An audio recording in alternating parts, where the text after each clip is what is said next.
मनरेगा का कॉन्सेप्ट गरीबों को अधिकार देने का कॉन्सेप्ट था।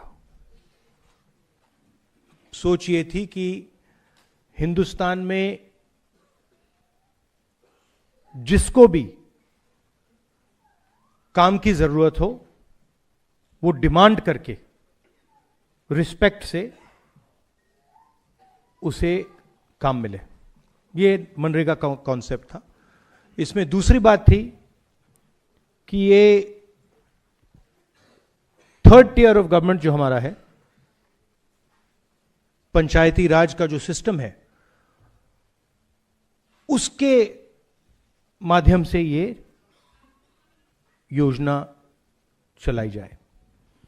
इसमें लोगों की आवाज थी, मजदूरों की आवाज थी, रिस्पेक्ट थी, और सबसे जरूरी अधिकार शब्द।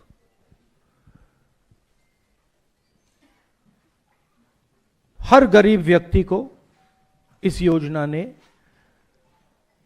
रोजगार का अधिकार दिया।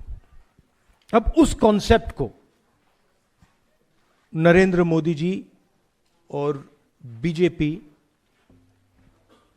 खत्म करना चाहते हैं। कुछ साल पहले उन्होंने किसानों पर आक्रमण किया था, काले कानून लाए, मगर किसानों ने उनको रोक दिया। मुझे याद है पार्लियामेंट में और सड़कों पे किसानों ने नरेंद्र मोदी पर दबाव डालकर, हम सब ने नरेंद्र मोदी और सरकार पर दबाव डालकर उस कानून को, उन कानूनों को रद्द कर दिया। अब वही कॉन्सेप्ट जो इन्होंने किसानों के साथ किया था, अब वो मजदूरों के साथ करने की कोशिश कर रहे हैं। आइडिया है कि दिल्ली की सरकार डिसाइड करेगी कहां जाएगा पैसा, कितना पैसा जाएगा, कौन सी स्टेट को मिलेगा, कौन सी डिस्ट्रिक्ट्स को मिलेगा।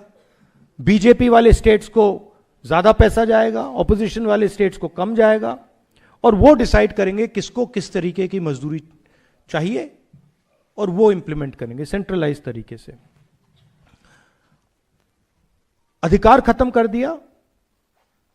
और मेन बात यह है कि जो पहले मजदूरों को मिलता था, अब वो ठेकेदारों को और ब्यूरोक्रेसी को मिलेगा।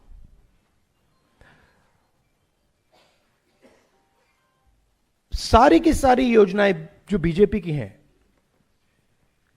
इनका लक्ष्य इसी लाइन पे होता है। उनकी विचारधारा है कि हिंदुस्तान का धन, हिंदुस्तान के एसेट्स चुने हुए लोगों के हाथ में हो, वो डिसाइड करें, वो देश को चलाएं, पूरा का पूरा धन उनके हाथों में चला जाए, और गरीब लोग जो हैं, और उसमें ज्यादातर हमारे दलित, आदिवासी, ओबीसी, इस वर्ग के लोग हैं, ये अमीरों पर, अदानी अंबानी जैसे लोगों पर फुली डिपेंडेंट हो जाए और इनकी बात माने, और अगर नहीं माने तो भूखे मर जाए। ये इनका हिंदुस्तान का मॉडल है।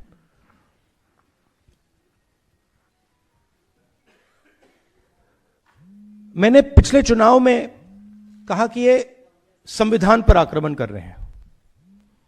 किसान बिल संविधान पर आक्रमण था, नोटबंदी, गलत जीएसटी, और अब ये, इसका नए लॉ का नाम क्या है, मैं नाम ही नहीं जानता इसका, क्या है,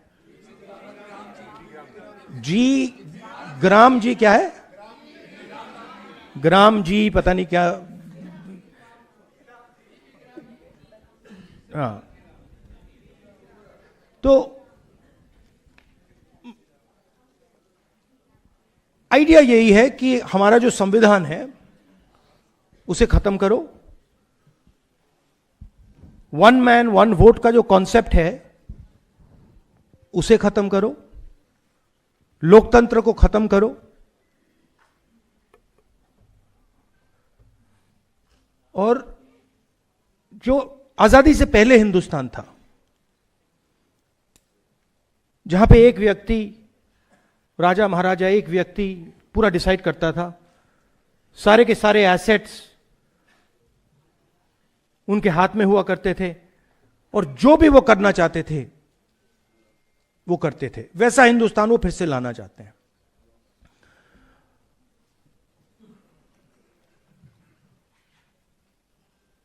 और इनकी इंटेंशन रुकने की नहीं है, क्योंकि ये जो मॉडर्न इंडिया का स्ट्रक्चर है इसको ये बदलना चाहते हैं और तोड़ना चाहते हैं।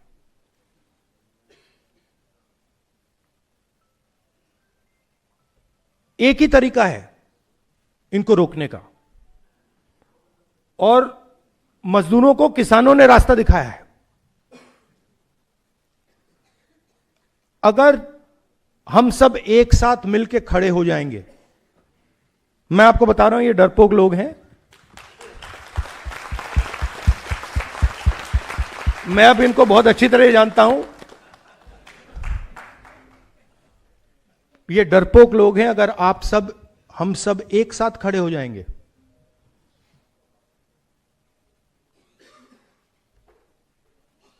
आप मनरेगा नाम देना चाहोगे या कोई और नाम देना चाहोगे? आप डिसाइड करोगे उस योजना का नाम क्या होगा, कैसे बनेगी, कहां चलेगी, कब तक चलेगी, कितने घंटे चलेगी।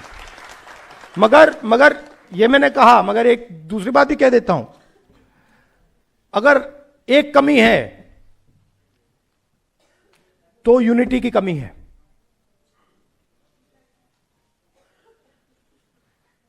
एक साथ गरीब लोग खड़े नहीं होते, अब होना पड़ेगा। और यह एक बहुत बड़ा मौका है, मनरेगा का जो आंदोलन है, यह बहुत बड़ा मौका है कि हिंदुस्तान के सारे गरीब लोग जो आइडिया ऑफ इंडिया के कॉन्सेप्ट में बिलीव करते हैं, कॉन्स्टिट्यूशन में बिलीव करते हैं, लोकतंत्र में बिलीव करते हैं, कि हम अगर एक साथ खड़े हो जाएंगे,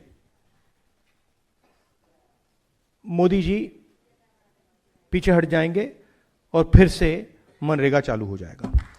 आप सब, आप दूर दूर से आए, दिल से आपका धन्यवाद करना चाहता हूं। और जो संदीप ने कहा, जहां भी कांग्रेस पार्टी देश के मजदूरों के साथ खड़ी हो सकती है, वहां आपको कांग्रेस पार्टी खड़ी हुई मिलेगी। धन्यवाद।